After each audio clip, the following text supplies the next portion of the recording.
Good evening. Welcome to the Dominance Academy. I'm your host, Mr. Justin. Today, we're going to be talking a little about non sexual things that are attractive to women. I want this. Here we go.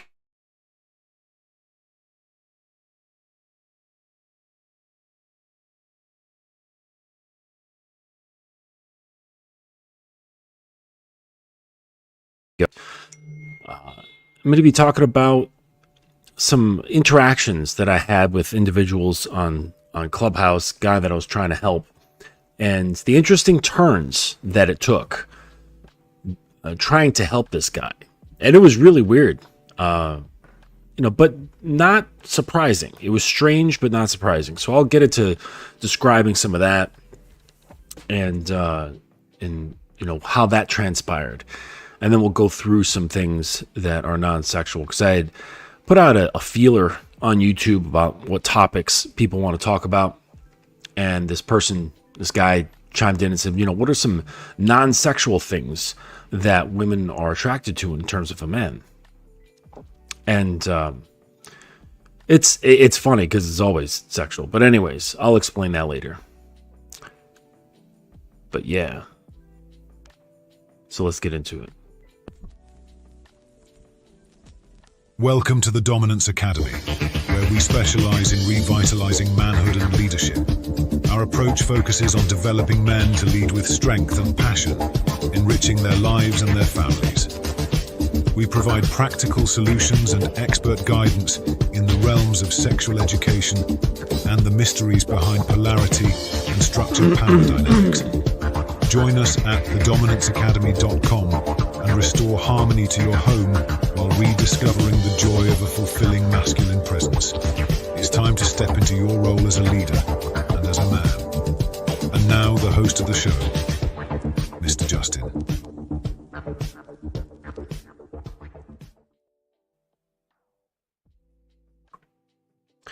All right. Yes. Sorry, I was muted. Thanks, Guns. But yeah, sorry. I was saying that I had this interesting interaction with this guy that I was trying to help out on Clubhouse. He was having some issues, and the way it developed was really weird. Not surprising, but just very weird. And then we're going to get into some things that I had gotten from YouTube where I put out a feeler asking what people would like to talk about. And he put in a suggestion of wanting to know about non-sexual things that are attractive to women. So, and the funny thing is that it's always sexual. There was a quote. It's often misquoted as what's his name, Oscar Wilde. They always say that Oscar Wilde says this, but it's not true. Where's my notes here? But yeah, it was everything is about sex except sex, and sex is about power. And people say that it was Oscar Wilde that said that, but it was actually Robert Michaels. He was a psychologist from back in the day. But it's true. Everything is about sex except sex, and sex is about a power exchange. That's basically all it is. So while the person that I appreciate you for making that suggestion about a topic to talk about regarding non-sexual things that men can do to be more attractive, it is always sexual. All of it is. You can't escape it because it's part of our primal needs and our primal drives. So we're going to be getting into that. We're going to be getting into that a little bit.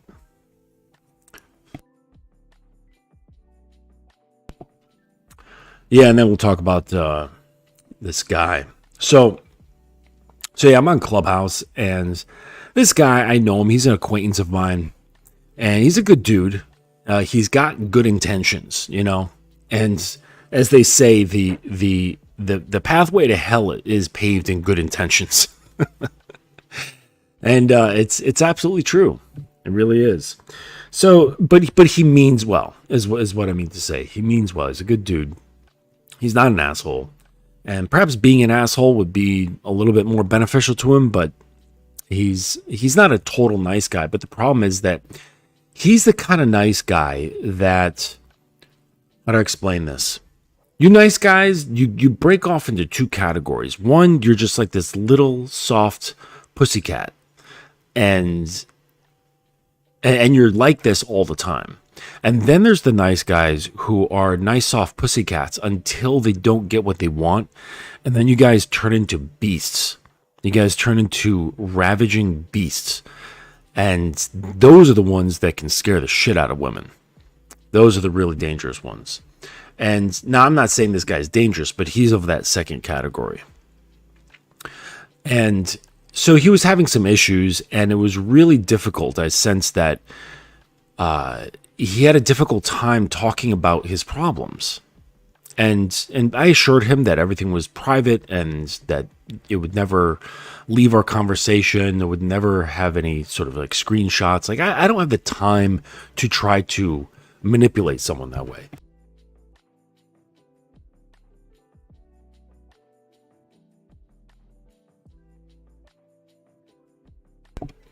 Yeah, so I don't have time for that shit. But, you know, I could sense he was a little bit reluctant with sharing his problems. And it comes around that he feels that he's not getting the desire or the attraction from the women that he interacts with. And I'm like, okay, so how many women are you talking to?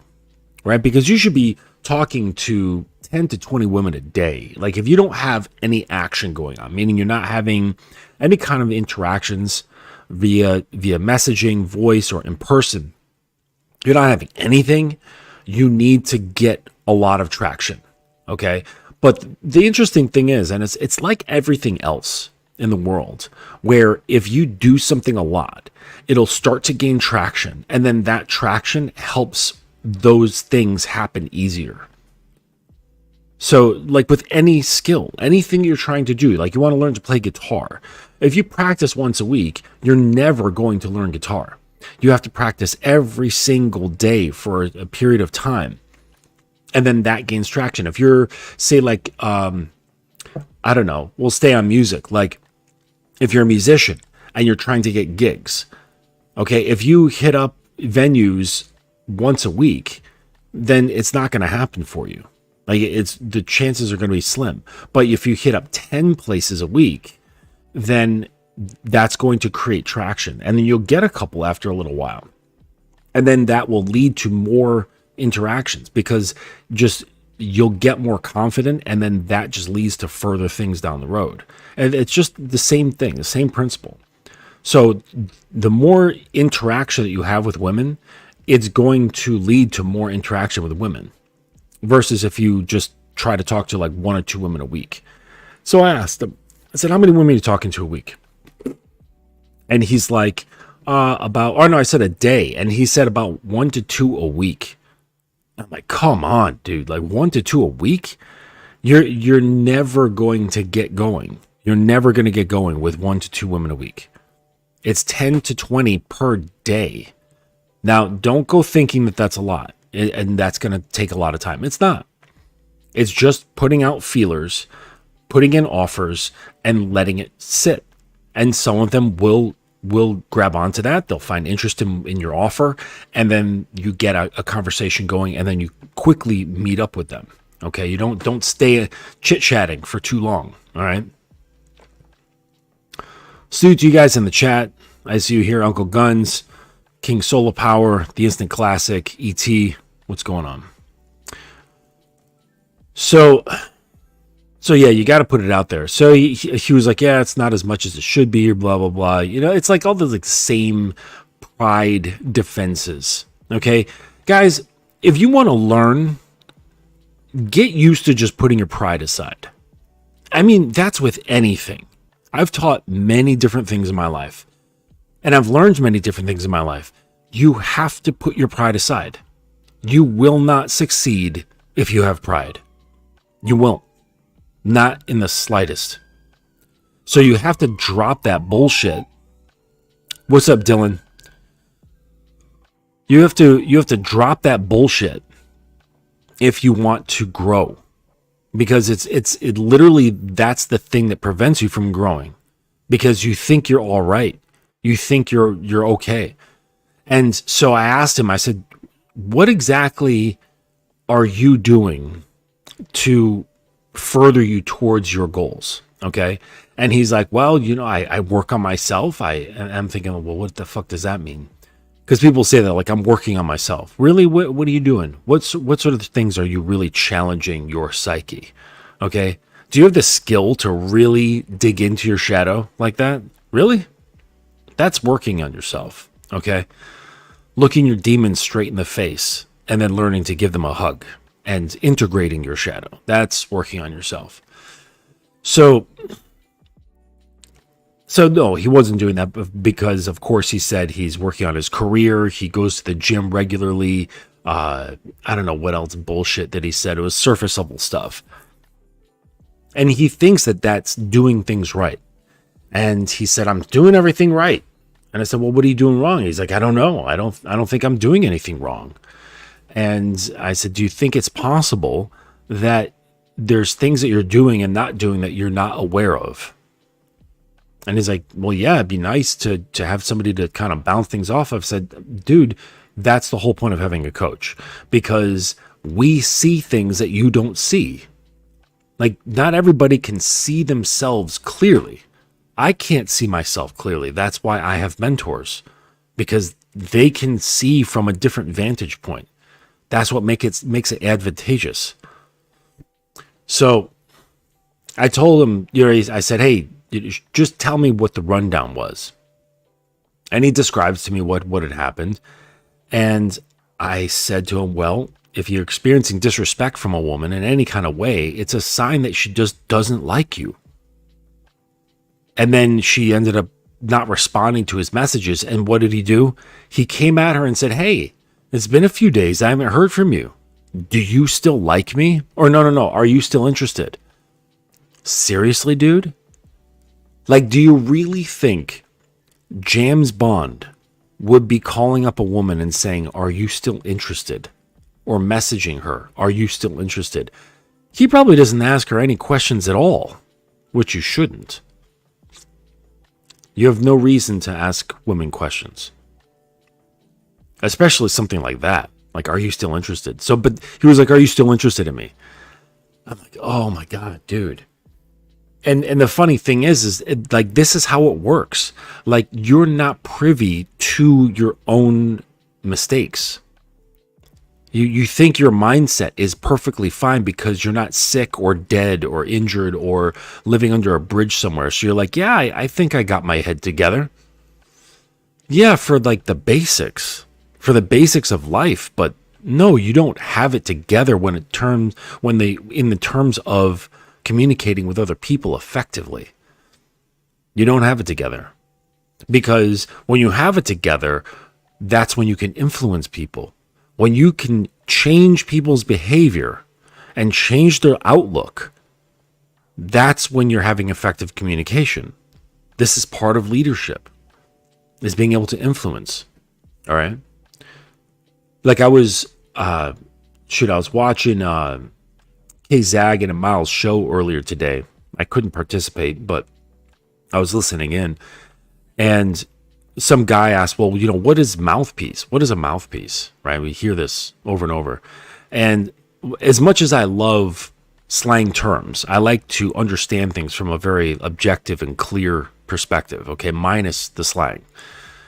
And so that's why I very rarely will say anything about game, right? Because it's not my term. And I like to speak on things from a more, well, just a clear perspective that's objective, that like anybody without the slang can understand. So mouthpiece is basically having the wit, which includes intelligence, charm, and the ability to influence. Like, that's what a mouthpiece is. A good mouthpiece has the ability to influence other people in a charming and witty / intelligent way. That's all it is.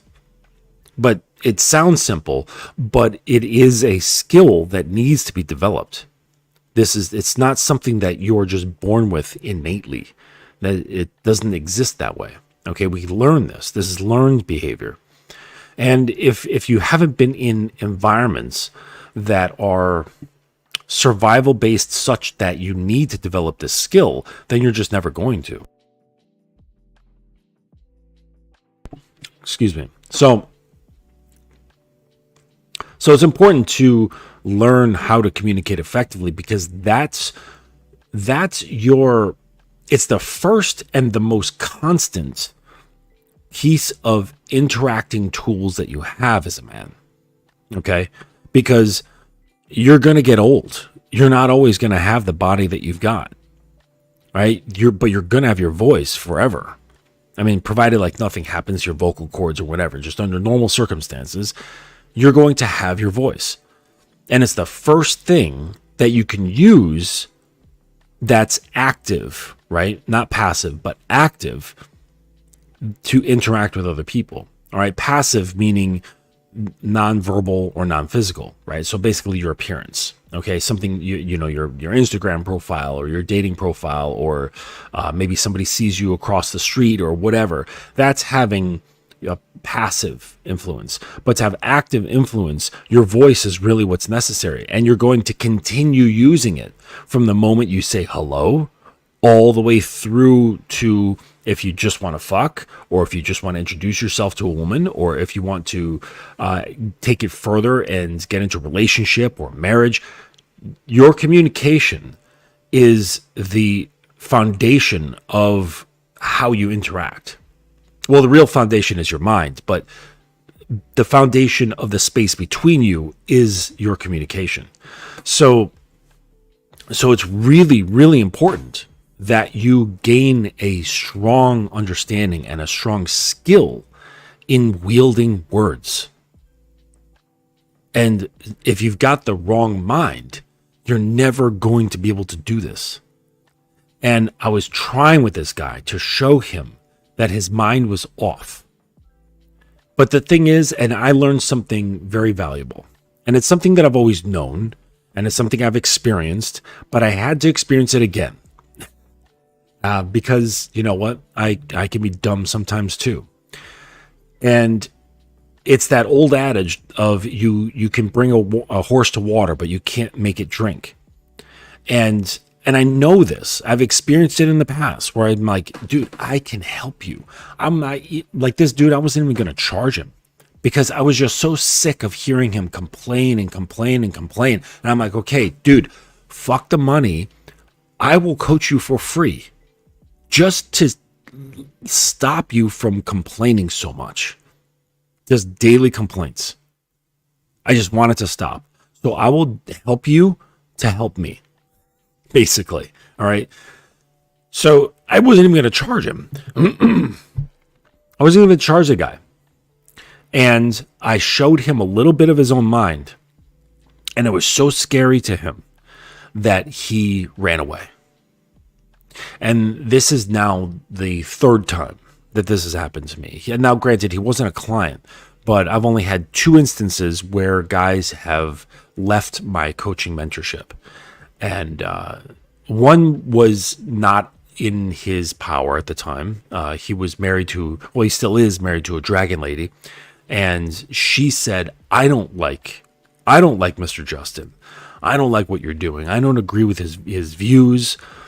And I made the mistake of conversing with her a little bit because I wanted her to understand and just to relax a little. And she was too locked into her previous mindset. And so she was kind of stuck between a rock and a hard place because she didn't want to give up control, but she wanted to give up control. She had fantasies of being that beautiful, feminine, submissive woman that is cared for and guided by her man. But the type of person she'd been for decades was the direct opposite of that. And this was her means of coping. So it was very, very difficult to let go of that cope, as many copes are. So I lost that client that way. She was like, no, you're not getting coaching anymore, and that's the end of it. And he's like, okay, dear. So that one was gone. And then the other guy, he couldn't handle truth. The other guy, he couldn't handle truth of himself. He couldn't handle seeing himself. And he took my observations as attacks. And he couldn't handle it. Because it is painful. It's your ego gets scraped. Okay, that's kind of what happens. It's like when you're scraping varnish off of something. You put the chemicals on there and you take like a scraper tool and it's like wood or something like that. You're just scraping off that old varnish and sludge. That's kind of what happens with good coaching, is your varnish gets like turned to sludge and then scraped off. And it's not a pleasant sensation. It's really not. But the result of that is they go, all right, now look at the fine wood that's been underneath all of that shit that you've never learned to appreciate. You just kept putting layers and layers of varnish and paint on it. But now look, now we can sand it, we can oil it, we can stain it, and it's going to look gorgeous. But now we got to get through all those layers. We have to scrape. And it's not a pleasant process. I mean, it's not a pleasant process, literally. Like the chemicals stink and, it's time consuming. It's just grunt work. It sucks. But you get through that stage to the raw wood, and now you can really start going well. And the guy couldn't get through the scraping process. The pain of seeing himself was too great. And if you're having difficulty seeing yourself as you are now, before scraping off the sludge, you're really not going to develop. You're going to end up repeating yourself over and over and over and thinking, well, I know, what if I just add another fresh coat of paint? And then 2 years go by and you're like, well, that didn't work. I know. Let's add another fresh coat of paint. And you just keep going and going and going. And now you've got like 12 layers of paint on this wood. And the wood has not changed. It's the same situation with just all these layers. And with the consequent layers, you're making it more and more and more difficult for you down the line. Because now you've got more work ahead of you. That's why it's important to get to work now. That's why it's important when I was saying like do the work is get in touch with your shadow. Start understanding what your shadow is. Understand that monster. One of my clients calls it the wolf. Understand your wolf and embrace it. Don't shun it. Don't punish it. Don't put it in a cage. Understand it and allow it to become one with yourself. That's how this works. And then if it's really wild, like one of my clients right now, like he used to have like a very wild wolf and it got him into some trouble. Once you embrace that side of you, that's when you can start implementing a level of control. That's when you can start putting it into a behavior that is useful to you. You can use the wolf instead of it just running amok and causing destruction. Okay. All right. So enough about that guy. Like I said, it was a weird experience. Like just after showing him a little bit of himself and then just in one swoop, he was like, okay, I'm done. I'm done. It's like, holy shit, you are one sensitive motherfucker. One sensitive motherfucker. But I'm like, hey, all right, it's cool. We can leave. I'll leave the door open for you. You can come through anytime. You got to treat everyone like women, really. You can always leave the door open. They can come and go as they please, right? Always give people free will to be around you. I mean, as long as they're not disrespectful, they're not rude, they're not assholes. Okay, always grant people the ability to come and go because you're not attached to them. Okay, it's all right. And then when they do come through, You provide them with value. Okay. And if they can't digest the value, like the gentleman that I was messaging with, then that's not on me, that's on them. I'm sorry that you can't swallow, but this is the finest water that you'll probably ever drink. It's not my fault you can't swallow it. Pause.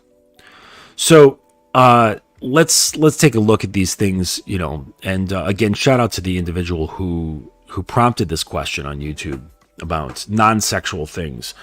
So I put down 10 basic things here.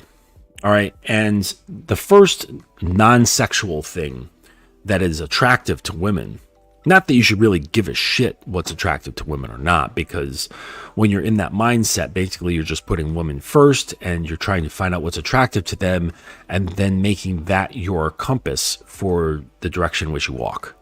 So you're fucked by asking this question to begin with, but I'll humor you. Knowing what you want. That's the first one. Okay. Men who are indecisive are unattractive. And holy shit, like there's these posts on Facebook that tend to go back and forth between men and women. And the common thing is like food. And like the guy will say, where do you want to eat? And she's like, I don't know, like whatever's fine. And then he's like, and then I pick something to eat and then she doesn't like it. And it's like, yeah, you set yourself up. You set yourself up for disaster. You just say, we're getting Thai tonight. And if she's like, I don't want Thai, it's like, okay, cool. You can sit at home. All right. You can order some DoorDash. I'm going to get some Thai. Message me if you want me to bring home anything. It's that simple. It's really that simple. Okay. Because the guy knows what he wants. And tonight he wants Thai. That's how it works. That's what's important, right? Well, this one, oh shit, what the fuck is this? So I accidentally started playing a video. Hang on 1 second. Got to pause for a moment.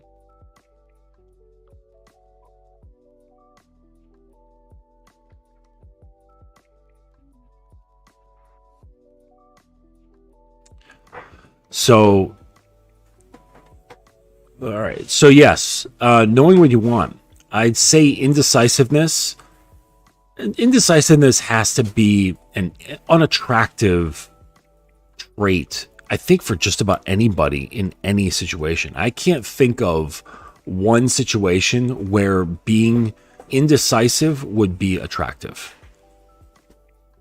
And say, well, gee, I don't know. Like, what do you think? Right? It brings about like the whole like committee mentality. And I get it. Because guys who are like this, they just want to avoid confrontation. Right? That's basically what it is. They want to avoid confrontation. They just want to please the woman. And I understand that. Like guys, they like pleasing the woman that they like. Okay? But the thing is that if you put this on the forefront, you're always going to end up displeasing them. Always. And like maybe the first couple of times or something like that, she's gonna take you up on this sort of placating, very supplicating behavior. But this is really not, it's really not going to work out well. It really isn't. It never really does. So I don't know if you could think of a scenario where a man being indecisive is attractive. I would love to hear it. I really don't think it exists. So it's being decisive and knowing what you want. And in that, like kind of hidden in that, because in order to do this well, you have to have a certain element of fearlessness. Okay? Because basically what holds guys back from expressing, not just knowing what you want, right? So I misspoke. It's knowing, but also being able to express what you want. You have to have an element of fearlessness. Fear prevents guys from doing so much. Oh, I hope if I said that, she would get upset. If I said that, she might get angry with me. If she said that, she might get sad. If I said that, she might lose attraction. If I said that, she might leave me. If I said that, she might divorce me. If I said that, she might slap me in the face. If I said that, she might not have sex with me.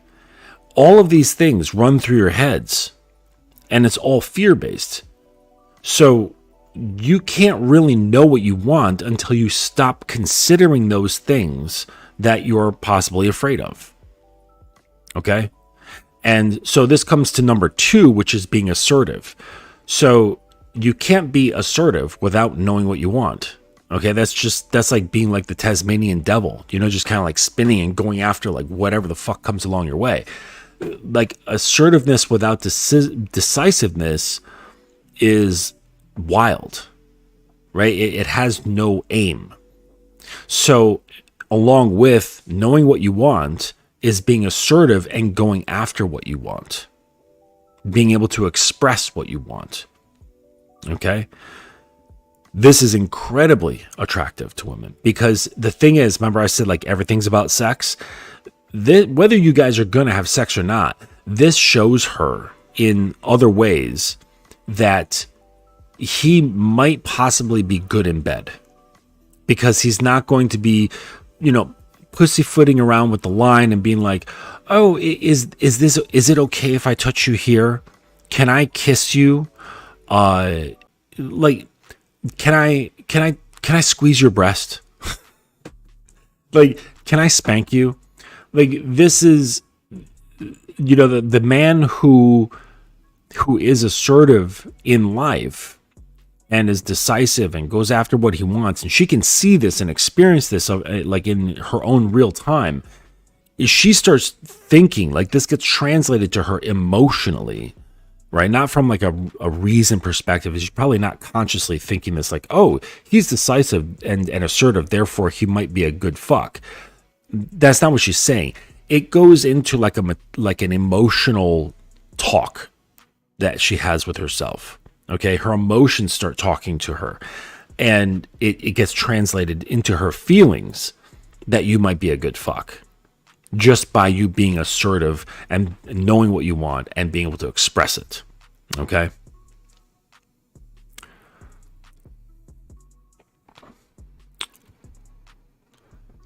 King Solo Power, you're now fully woke. Well, I hope you don't mean woke in this 2024, whatever the fuck this generation is type of woke. But anyways. But yeah, so being assertive. Number 3 here is confidence. All right. So confidence is simply having faith and belief in yourself. All right. And it comes in varying degrees, but it's not having doubt in who you are. So these connect to the other ones. In order to know what you want and express what you want and be assertive with what you want, you have to believe in who is going after these things, right? Like otherwise it's a big farce. You're putting on this costume. You have to actually believe in yourself. You have to believe in the guy who's going after these things. And a man that a woman can sense believes in himself is absolutely sexy. Because again, this translates emotionally to her that this guy might be a good fuck. That this guy might fuck me well. So it's like, you got to understand that, yes, you guys know that women don't choose and do things rationally a lot of the time. Okay. Even their seemingly rational decisions are fueled by how they feel. Like, I think that perhaps if you were to kind of go into the brain and like sever the neurons that fire off a woman's emotions, that she would probably just become catatonic. She wouldn't do anything. She wouldn't make any decisions. I think that their emotions are so deeply tied with everything that they do and how they see the world and themselves, that there is no decision ever made that doesn't include how they feel. And through that, when they're looking at a guy or talking to a guy, they get transported, or they transport themselves, maybe as like a knee-jerk reaction, okay, or a habit, into thinking about what it would be like to be with him. And this could either be a conscious thought or a subconscious thought, or just somewhere riding around in the emotions. And they will transport themselves for a brief moment, or if the situation allows, a full-on fantasy. And they will bring themselves to these places wondering what it is that it will be like. And yeah, it's going to be sexual. Like, they're not going to be thinking about, oh my gosh, it would be great to like be going on a road trip with him. Like, they're not thinking about that, right? They're thinking about how he's going to fuck her brains out. And because it produces such a strong emotion. Like, I was talking with this, just very casually, not in any sort of like flirtation sense, this woman, and we were just talking about like female arousal. And she said that she discovered at a very young age that she could bring herself to orgasm with thought alone. This is a very real thing. Now, I've never heard of this before. I knew that women could bring themselves to arousal with thought alone, and I know that women can be brought to orgasm just through voice and no physical stimulation. But I didn't realize, and I should have realized this, that women can bring, I mean, if that's possible, then the words may not even be necessary if the thoughts are strong enough. So, of course, yes, that a woman could make herself come just by thinking, just by fantasizing. Okay? So, a woman's mind is extremely powerful. And whenever she encounters any of these things that we're talking about here, it gets translated to the feelings around sex and arousal. Okay? All right, so number 4 here is reliability. All right? Being reliable also gets translated sexually. Okay? Being reliable, it goes hand in hand with trust. And it's very difficult for a woman to get aroused enough to want to have sex with a man that she doesn't trust. Because having sex for a woman is a very vulnerable state. Like, I don't care how like women will say it, and some other guys will say it, that women are just like fucking and that's it. No, I would say that, I don't know, maybe 1 in 100 is like truly, truly, truly a hoe, where they are just so detached from themselves and so detached from their sexuality that fucking for them is just fucking. And there is no emotional stimulation whatsoever. I would say probably 1 in 100. And that's probably being generous. All right. It's probably more like 1 in 1,000. Every woman that I've come across has a deep connection with their emotions and sexuality, such that even when they're playing like they don't like the guy, they like the guy. Like, something happens to a woman, they become opened up, right? It's like, it's literal and physical, or I'm sorry, literal and figurative. Like, woman opening her legs, she's also opening everything else to her. And fuck, if the sex is good, forget about it. She's done. She is linked to that guy if the sex is really good. And now, like, mix in some sort of influence, mix in leadership, mix in her feeling safe. Oh, she is, we're talking like religious conversion at this point. Okay. So but in order for that to happen, right, she opens up, there's a very strong element of trust that has to happen. And when you are reliable, okay, and that's synonymous with being consistent. When you're reliable, you promote trust. And that's with everything in life. Okay? Like you go out and the sun is up, like you're trusting, you're like the sun is reliable every day. I mean, philosophically speaking, it's not going to rise the next day, but from a really pragmatic point, yes, it is. Like you just expect it to rise every single day. So you have trust in this so much that you don't even think about it. All right. The things that occur, like that are in patterns, they don't necessarily have to show up like that every single day. And that's why, when something goes wrong, we get super surprised and we're like, wait, what the fuck? Because we have been conditioned to trust certain patterns. So, and then you get so trusting that it relaxes and you no longer worry about it anymore. So as this relates to women, the more reliable you are in terms of the consistency of your character. Okay. Now, I don't mean being reliable of like coming over and fixing her flat tire, like putting on the spare.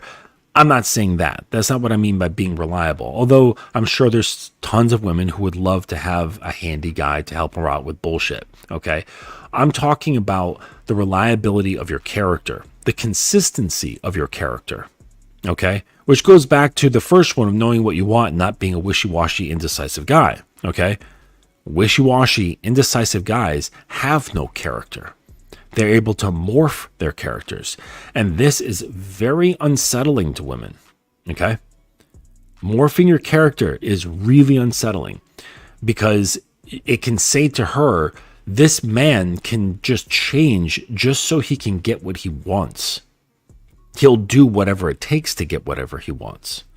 And that tells me that I can't trust him. Because I don't, like, his wants are always shifting. His character is always shifting. So when things are shifting and changing, it's hard to trust it. Okay?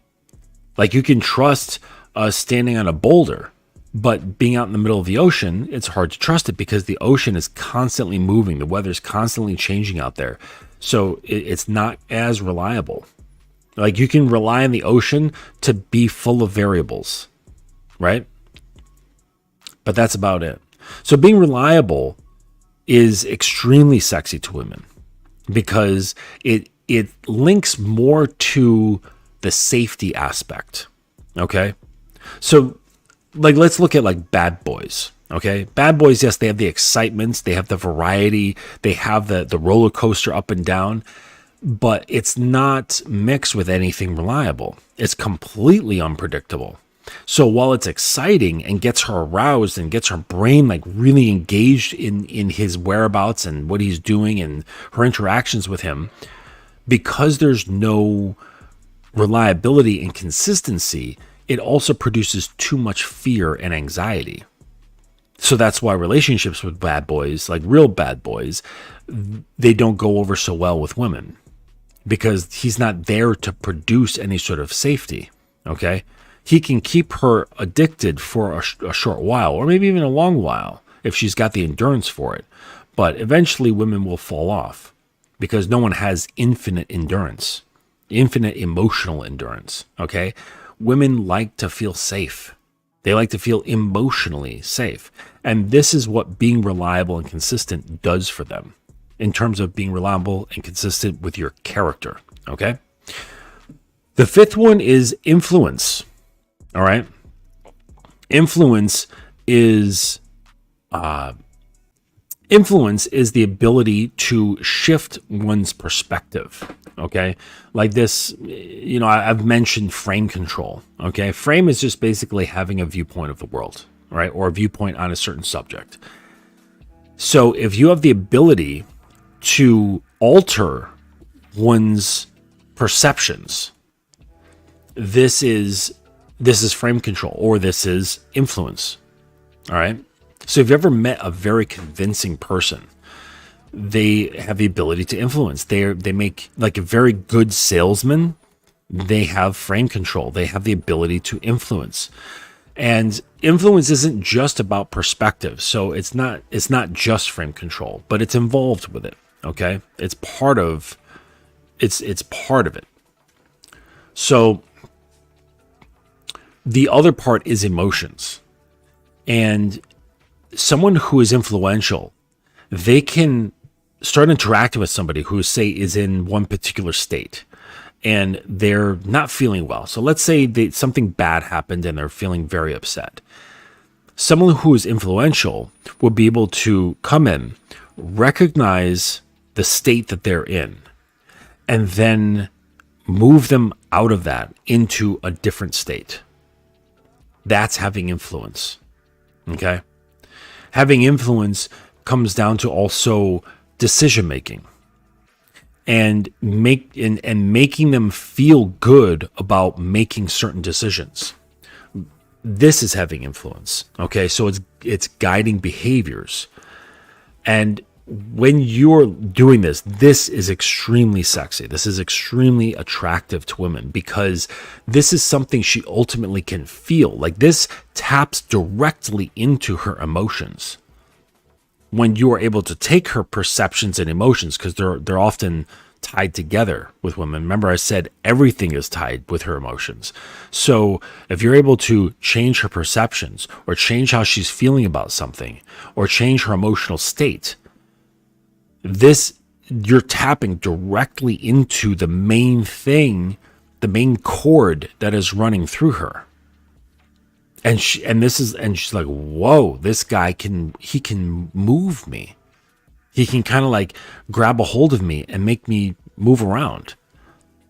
So, like he's holding a doll. And this produces many different feelings. This produces safety. This produces arousal. This produces something that's very common amongst women, but which is feeling smaller. Feeling really small. Like, I remember last weekend, I went to the beach with my girlfriend and I can't remember what we were doing physically, but she leans over to me and she says, I feel like such a little girl right now. And I don't think I was treating her like a little girl, but something that I was doing, like I'm not even aware of it at this point, but something of how I was being in that moment really tapped into her feelings, and it made her feel small, but in a good way, in the way that like a little girl feels like when she's with her dad and she feels safe and happy and loved and all this sort of stuff. And so when you're able to do this, it produces a myriad of feelings with women when you can influence the way they feel. Okay. But it's like, in order to do that, you can't be the one influenced by them. You can't be an influencer while also being influenced. Okay? Like, that's like saying, it's like an oxymoron. Like a sponge that doesn't soak up water. Like, how is that even possible? But a lot of guys, they're sponges. And then I talk about this sort of stuff. And they're like, well, I want the other person to be a sponge. Well, you can't be a sponge yourself. You have to be a source of water. You can't be both at the same time. Okay? So you want them to be in the position of being the sponge.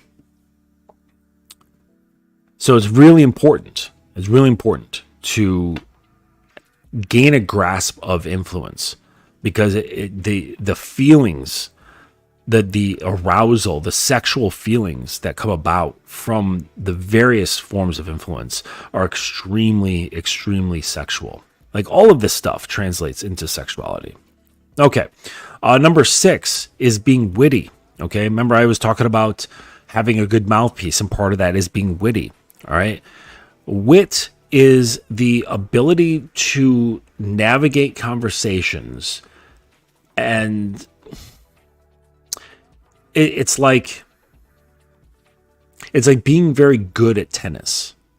And the tennis of conversation has 2 levels, especially when you're talking with a woman that you're sexually engaged with, and you have good rapport, or a woman that you're meeting, for the first time, and there's, say, some sort of sexual chemistry. All right.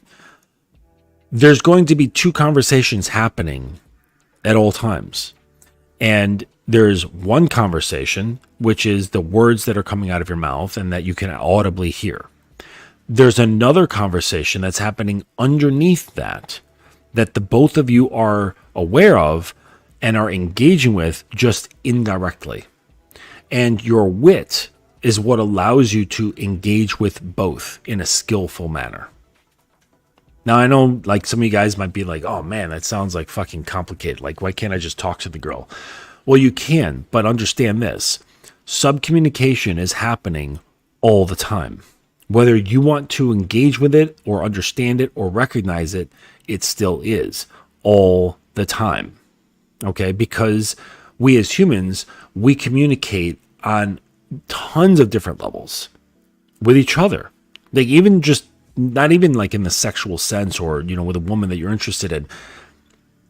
That's just one area. It's with all people in all situations. There's always subcommunication. So if you are aware of this, you can develop the intelligence and the wit to communicate on both of these levels. All right. And so how does this be attractive? Okay. Because this is about attractiveness. Women like to see prowess. Okay. They get turned on by the prowess of men. And they like, and this is in any way. So in like a very basic surface level way, they're turned on by prowess. Like there's a problem, something needs fixed in the home, right? And you're just like, okay, excuse me. You're like, all right, and you go grab your tools and boom, boom, boom, and then in 30 minutes, whatever it is completely fixed. And she sees this and she's like, oh, that's sexy. Okay, it's just having skill. And skill that a woman can experience. So it's either in something she can experience with her eyes, right? Or something that she can experience in a subtle way, say in conversation, where she can feel your intelligence and your wit, your ability to play and understand words, mixed with your ability to influence. Now she's like, whoa, this guy is a cut above. Okay, his mind is a cut above. I can actually feel him through his words. And that is extremely attractive. Very arousing to a woman. Okay? Because again, like this translates emotionally to, I bet this guy can fuck me well. Right? And maybe that's an assumption, but this is just what her emotions do. Okay? All right, so the next one here is being charming, okay? And being charming is, you know, not something that, I know there's some people who are charming all the time, okay? And frankly, I find that to be a little too much. You know, it's kind of like, you know, I know you guys have had, you know, been to birthdays and there's been birthday cake. And the cake has buttercream frosting. I am not the biggest fan of buttercream frosting.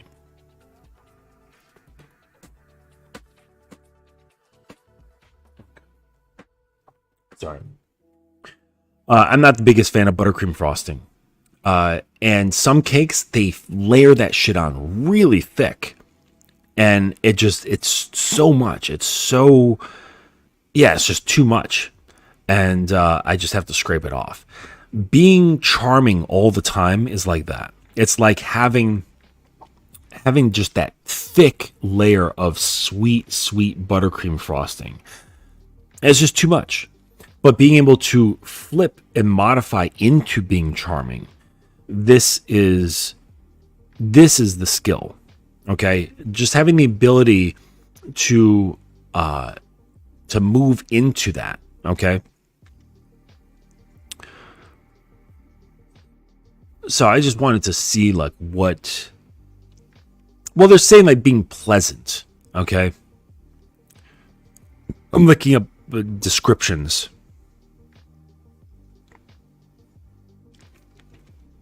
Descriptions of charming. Delightful, pleasing, pleasant, agreeable, likable, endearing, lovely.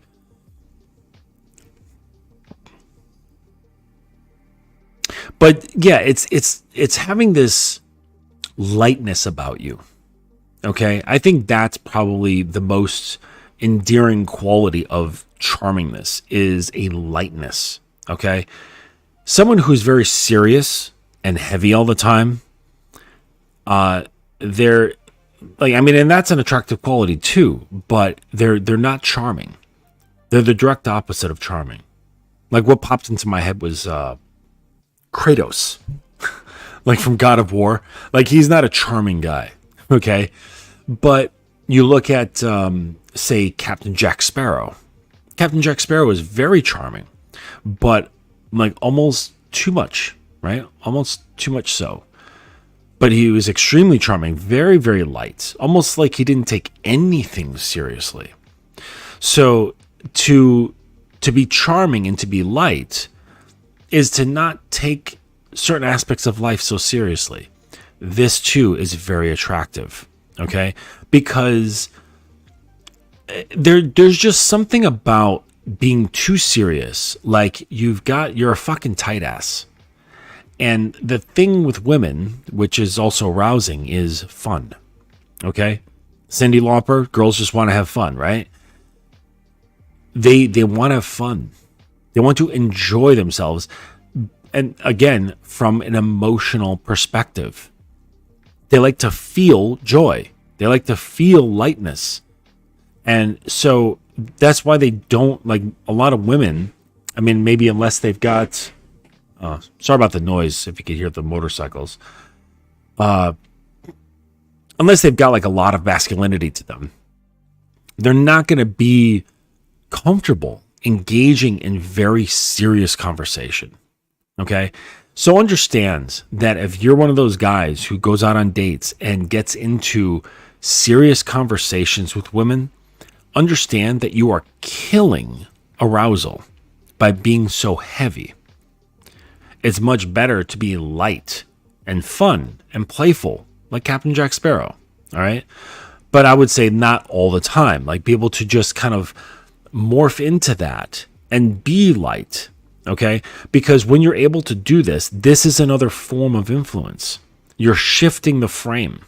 You're creating lightness. You're bringing her into a lighter, more charming frame, which changes how she feels and how she sees the situation, how she sees herself, so on and so on. Okay. So being charming is one of those non-sexual things that is, actually very sexual. Because as much as women mostly fantasize about these, very, what is it? Like dominant sex play. All right. That's like number one for women. Number one fantasy is being completely and utterly dominated. And I would go so far as to say of having the sexual act taken from them. Okay. Like they're being used. The other side of it is women love to laugh in bed. So they also, now while it might not be the predominant fantasy, they love lightness in bed. They love to play. They love to goof around. They love to joke. They like to laugh. And being able to not be so goddamn serious all the time is a great way to bring about arousal. All right. It is very sexy. All right. Number 8 here. Almost finished. Number 8 is passionate. All right. Passion. It's really hard, but because I've got a client who is just dull, like dull as fucking used sandpaper. It's like he's very challenging. Okay. And he like tries to not be dull and it's still dull. It's really weird. It's really, really strange. It's like, okay, I'm like, paint me a picture, and I give him a bunch of paints, and then somehow the paints turn into black and white when he puts them on the canvas. And it's like, how did you screw that up? How is it that I give you a full palette of colors, and the minute it touches your brush and goes onto your canvas, it turns black and white? How is that possible? You're boring. How are you this boring? passion is the opposite of boredom. Okay? Being passionate is the opposite of being boring. Women can't stand boring men. Now, this is not to say that you need to be her entertainer. This is not what I mean. By you being passionate, this in itself will be entertaining for her. By you, say, talking about something that you love, that just really just gets you going, they can feel that energy off of you, and it will produce a pleasant effect in them. It will be sexy to them, okay? To see you doing something, right? Remember I was talking about prowess? Her being able to see something that you're doing that, say, you're really into it. Now it's not just like, oh, a pipe broke in the basement and I need to, fit in a new piece of copper and sweat it and all that bullshit. It's not just doing something functional. While that's very attractive, it's another thing for her to see you enacting your prowess with something that you have passion for. Okay? And it could be anything at all. But you just really expressing your passion. Because again, part of the fantasy, now this goes back to the base fantasy, the prime fantasy of being taken, okay? It's not done out of force, okay? This being taken. It's done out of passion. It's done out of, I want you so bad that it's bringing out the beast in me. That this ravaging animal, that it's not there to kill, it's there to consume her. And there's a difference. It's like, it's not there to destroy you. It's there to consume you because I want you so much I can barely contain myself. And they fantasize about this man who has this great passion for her in that moment. Okay? We're not talking about passion for her in all walking days of life, because that's just overwhelming. Okay? In the bedroom only, of having this great passion for her. And this is intoxicating to women, because women have very high desires to be desired, mostly because they walk around with a very high level of self-rejection and insecurity. Okay, so the great counteract to this, the shattering of this belief that they have of themselves, is a man who does the opposite. Is like, I want you. But it's not just saying this or saying it at all. It's in his behavior. It's in his vibe. It's in the look in his eyes. And of course, in the behaviors that he does towards her. It shatters all of that insecurity. Because it just like delegitimizes all the things that she thinks about herself, as far as like her physical appearance it goes. And this is where most women's insecurities lie anyways. And their self-rejection is about their appearance. So it's like he desires me so much that he can't even contain himself. And she sees this. It gets translated again. Like, this is just in her head, in her emotions, when she sees you being passionate about something. Okay? Now, here's the thing. You can't be passionate about something while also looking over your shoulder to see if she's checking you out, or observing you, or whatever, okay? Part of passion is immersion, all right? Excuse me 1 second. I think this is it's my little one. Yep.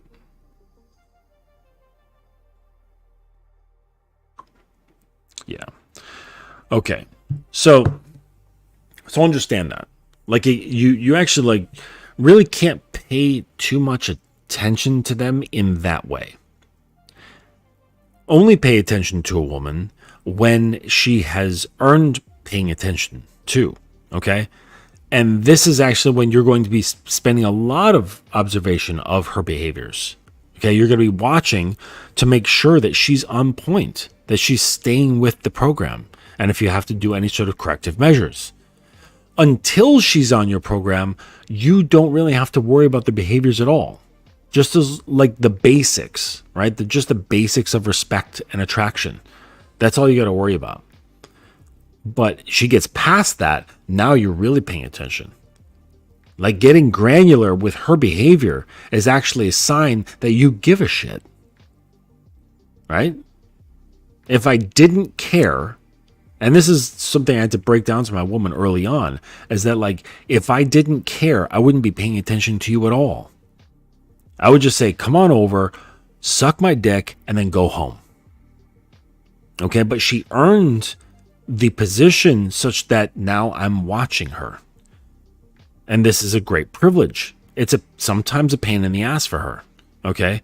Because she can't just be whoever she wants all the time, okay? Because sometimes that's not conducive for her health or the health of the relationship or me, okay? So just, sidebar here about paying attention. Okay, number 9, sexual but not sexual. This is something to kind of, it's hard to describe, okay? But I think, how do I describe this best? It starts with really getting in touch with your sexual nature, okay? And not being afraid of your sexual nature, not having any sort of shame around your desires or your kinks or whatever, okay? Really, and that's associated with your shadow and embracing your shadow and things of that nature, because part of that is sexual. So step 1 is really accepting your sexual nature, okay? And not being ashamed of it or embarrassed by it at all, okay? It's your best friend. Like, that's how you should be treating your sexual nature, as like one of your best friends, because a man has many best friends inside him. Your sexual nature is one of them. All right. So that's the first part of being sexually non-sexual. The other part is controlling your lust. Okay? Because it's a really, really sexy thing for a woman to experience a man that she can tell would fuck the shit out of her, but is just super relaxed and not doing anything about it. This is a huge turn on, because it's like, okay, I can feel his desire to fuck me, but he is just super relaxed. He's not thirsty. He's not needy. He's not being manipulative, but I can feel this off of him. Okay. Now this is also combining all the other 8. Okay. With the influence and the confidence and knowing what you want, and, decisive mindset and witty and assertive, passionate. It's like, on top of it, she can just feel that, it's like it's in a look, it's in your mannerisms and things of that nature, like how you're looking at her in the eyes. She can sense, okay, this guy wants to fuck me, and I think I want to fuck him too, but he's just not moving on it. He's super relaxed. He's not driven by his impulses. Okay? My impulses answer to me. I do not answer to my impulses. And I didn't develop this as a means of being more attractive. Not at all. I just knew that was the path of man. That was the way. Because man is not ruled by anything except what he chooses to be ruled by, which should be your principles. It should be your codes. It should be the rules that you have for your life. This is what should be ruling you, but it's because you've chosen them. Your impulses, especially your sexual ones, should not be the ones ruling you. They should not be the ones influencing your desires, influencing your behaviors. Okay? Your desires should not be influencing your behaviors on this level. Okay? Your desire for this or that achievement, fine. okay? Because that's linked to your goals. But sex should not be a goal, okay? And this is something that I was trying to explain to the dude that I was messaging with, right? When I was talking about the beginning of the show. It was hidden in his words. He didn't see it until I pointed it out. And I said, look, the way you're talking here, you view women as an achievement. And anything that you see as an achievement has one or both of these qualities. One being out of your reach, and two, above you. And they can be above you and out of your reach, or just out of your reach. But regardless, those are terrible positions to see women in. Because then you will always be at the mercy of them and the pathways that you do to get those women. You will always be at that mercy, which means you're never going to be leading. And you will dilute yourself and say, well, once I get her, I'll be able to lead her. How? If you are led like a little dog by your impulses and a little treat, right? Like I've got like a 1.5-year-old puppy. I can control that motherfucker with a tiny little morsel of a fucking, it's the dog version of a Slim Jim, okay? It's just processed dried meat. And the little bit, I can make him do whatever the fuck I want. And it's like, that's how you guys are with a pretty face or a wet vagina. You're just led. And when a woman can sense that she can control you, attraction goes way down. Unless she has a kink in that regard. And if you've got a kink in that regard, boom, perfect puzzle piece, at least sexually speaking anyways, okay? That's rare. It's rare that women get off on being in control. Unfortunately, I think there's a growing number of guys who would love to have a woman in control, okay? Like, my woman doesn't like control so much that she doesn't even like being on top. She's very, very uncomfortable with being on top in terms of having sex. Just the position alone makes her feel uncomfortable. So yeah, being sexual but non-sexual shows that you have control, that she can't control you, that your impulses for sex can't control you. And this in turn is very sexy because it also kind of sparks, again, we're talking about emotions. It also kind of sparks this, just a little bit of this like, but I'm not good enough for him. And it produces like a little bit of anxiety. And I gotta tell you, women kind of like that.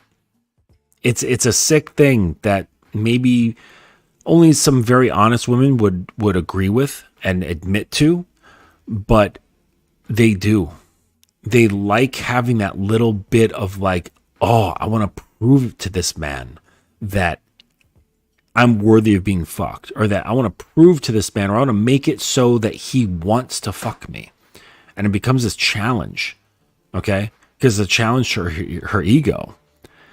So by you being in that position, you take the power out of the pussy. But understands, like all of these things, they must absolutely be genuine. You have to genuinely not be moved by pussy. Otherwise, eventually, that mask is going to come off and she's going to see you for who you actually are. And if you're a dumb schmuck, you're going to be like, well, at least I fucked. It's like, really?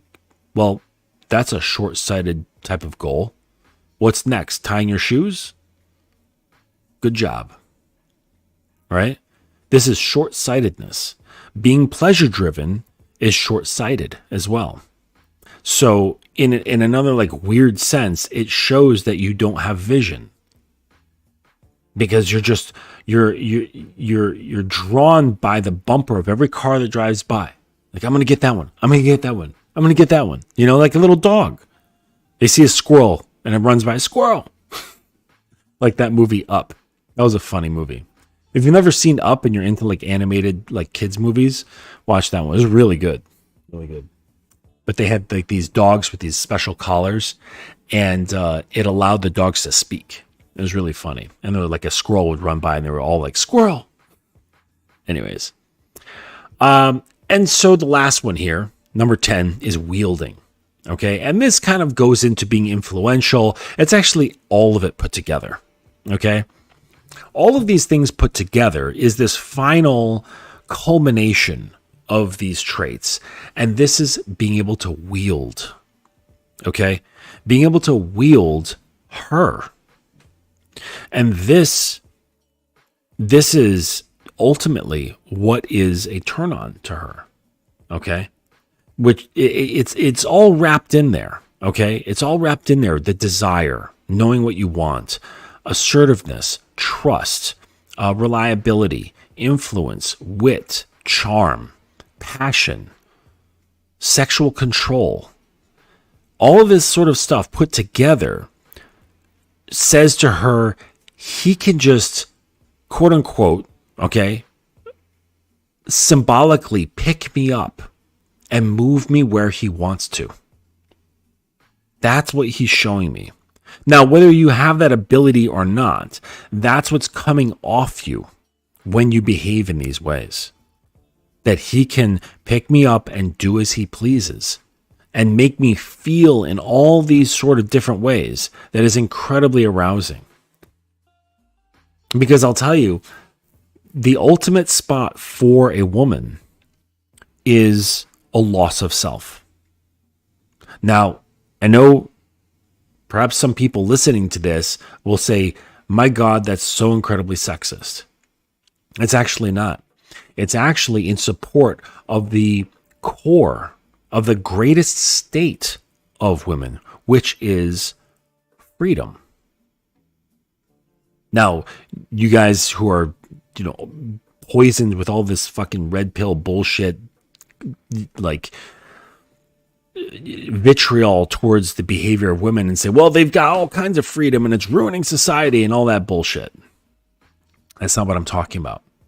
I'm talking about freedom from themselves, freedom from their mind, freedom from the pain that they carry around inside them, freedom from their guilt and their shame, and which is like interlinked with their identity and all that bullshit. Okay. You got to understand, women carry around this heavy mind. They carry around an extremely heavy mind, which in turn, like I said, because they can't separate their emotions from anything. Okay. It affects how they feel. So when they're experiencing someone who even momentarily can take them away from themselves, it's like the greatest drug they've ever experienced in their lives, because it's freedom from the ensnarements of themselves. And this is incredibly intoxicating. Now, you can even take this a step further, and we do this in the BDSM lifestyle, and it's producing a thing known as subspace. And this is when a submissive in usually a pretty intense BDSM scene, often involving a great deal of pain and pleasure, which results in such a high level of biochemicals being released, namely like adrenaline, like a shit ton of adrenaline, serotonin, oxytocin, probably like a whole host of chemicals, okay, that are endorphins, and it's a flood. I mean, it's like a massive flood, but it gets built up and built up and built up and built up, and then it becomes so much. There's this great crescendo, and women literally have like an out-of-body experience. They completely dissociate from who they are, what time it is, what reality they're in, what day of the week it is, all of it.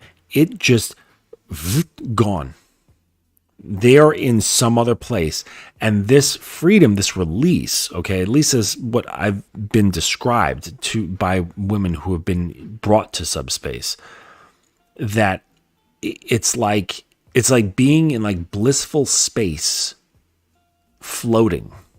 And it's just this wonderful floaty feeling. And, you know, and it can also be, it has potential to be dangerous, but it's because it's a really weird thing to see and experience for the first time, because you think that like she's unconscious or you've like killed her or something like that, but she's fine. She is just in this altered state of consciousness. And I think that there are cultures, like ancient cultures, who have incorporated pain into certain rituals to bring them to these spaces. And they would probably consider them to be somewhat like spiritual in nature. Like, you know, like practices of like suspension. Like I know like people who are into like that whole like body piercing, body modification sort of thing.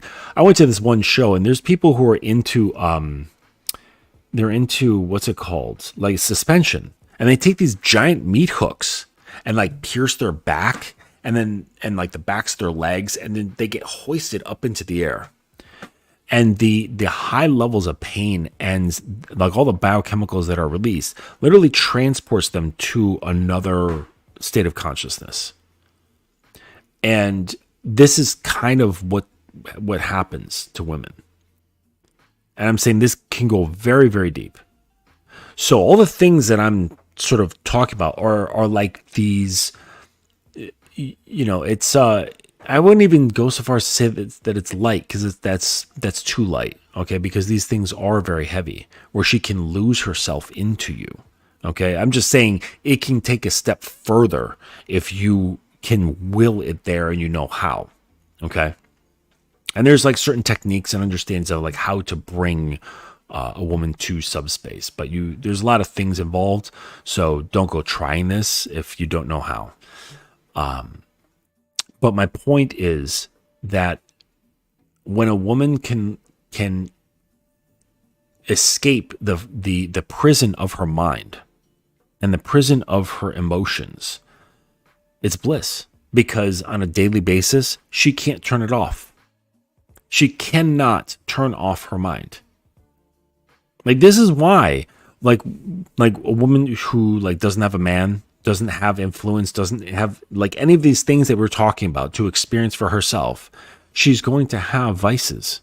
She's going to be that lady who comes home every single day and has a drink, because she needs something to help alleviate the mental chatter, the emotional chatter. Okay? But when she has a man he's a good man and he knows what he's doing, he can influence her, he can wield her. It does that. He is that drink for her. All right? Shout out to Steve when he talks about being the drug. Okay? That's what this is.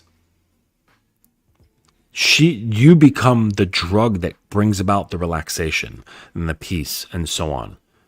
And this can be elevated into, you know, you can turn up the heat on it by bringing it into a sexual nature, and you can turn up the heat even more by bringing it into what I just described with the BDSM and subspace. There's layers to it, okay? And all of these things that I listed, it's layers to the wielding, which brings about freedom, okay? So, in a nutshell, how to be attractive in a non-sexual way is the ability to let her feel freedom. That's what this does. All of these things put together. That's what's attractive. When she gets a sense that she can feel free with you. And I'll throw in number 11 of what not to do. Don't judge. Because judgment ruins all of these things. Judgment causes hardness, firmness, groundedness, defensiveness. Okay? You don't want that. You want openness. So if you've got any sort of judgments about women, any sort of reservations, especially around, say, body count or her sexual experiences, you must challenge yourself to let them go. Let them go. Because even if you come across a virgin, because of all your judgments, you're still going to judge that virgin. You're going to have your like what ifs, and you're gonna be like, well, what if she's lying?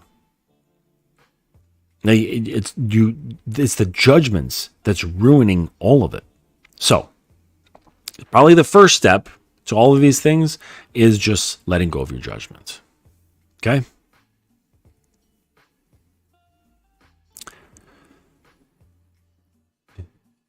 Yes, Jack Sparrow is goofy, but he's lighthearted. He is absolutely lighthearted.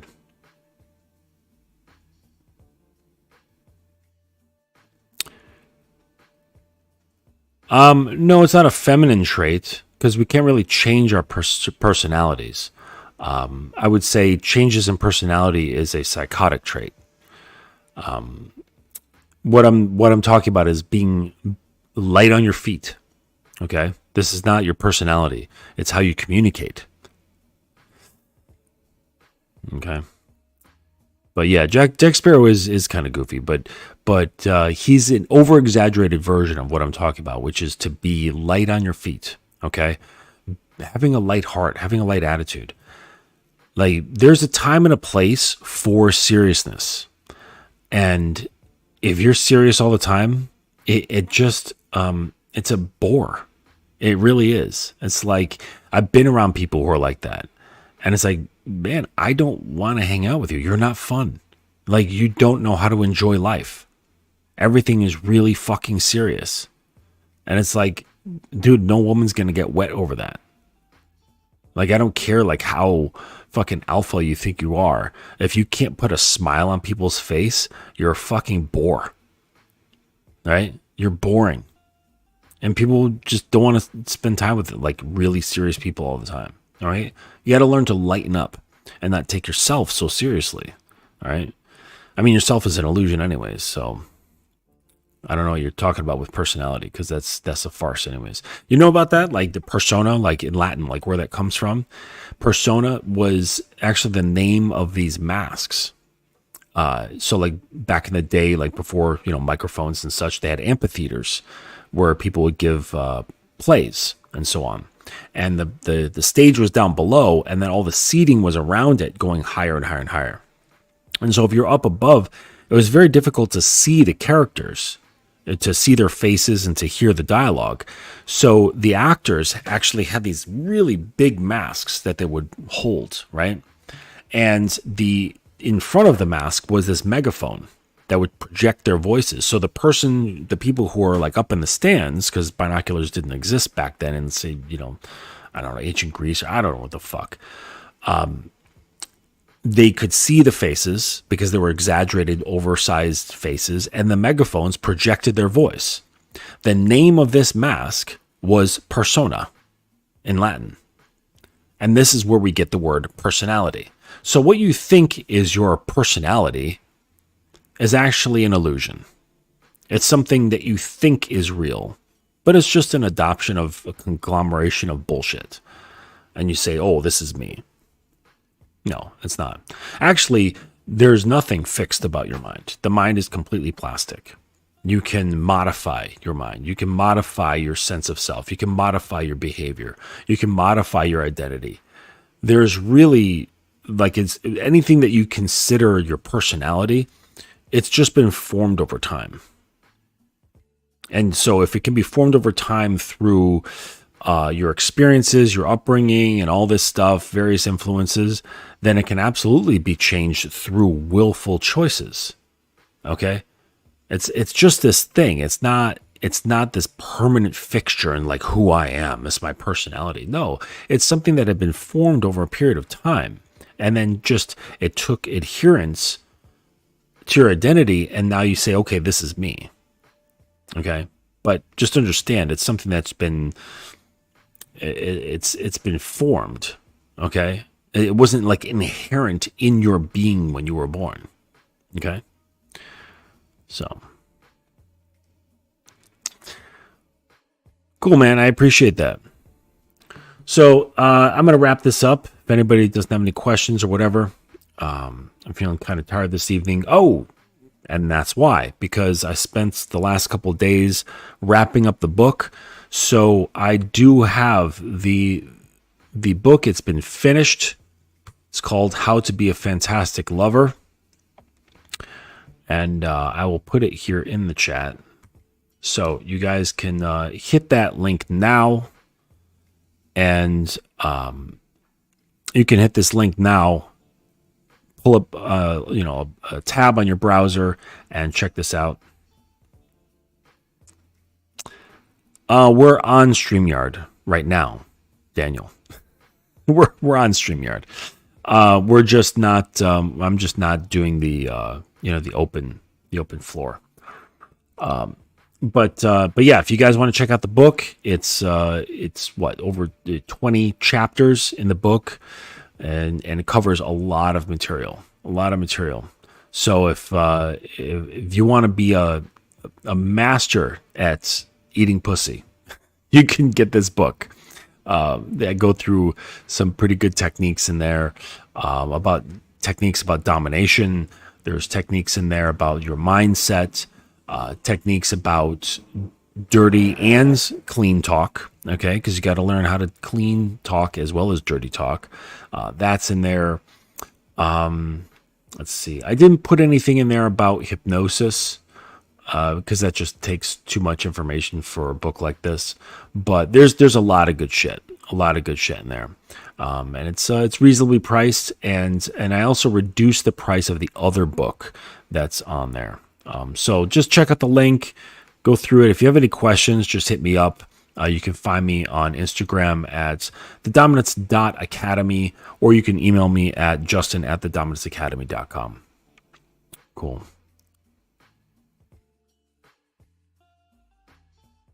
Yes, I understand that, Daniel, and I appreciate the enthusiasm, but I'm not having any back and forths with anybody. But I do appreciate your enthusiasm. Cool. All right, so that'll be that. Wrapping this up. I appreciate you guys coming through and supporting me on the show. Those of you for coming through with the live, I appreciate you. And for those catching on the replay, I appreciate you as well. If you have any questions, hit me up on IG or send me an email, and I'd be happy to engage with you. The first consultation is always free, and we can talk about whatever the fuck you want to talk about. I even had a guy consult with me because he knew I was into motorcycles, and we just shot the shit about fucking gearhead motorcycle shit. I'm like, really? That's what you want to spend your time to talk about? It's like, all right, that's fine with me. And just remember, guys, it's never too late to give her spanking. All right, dudes, take it easy.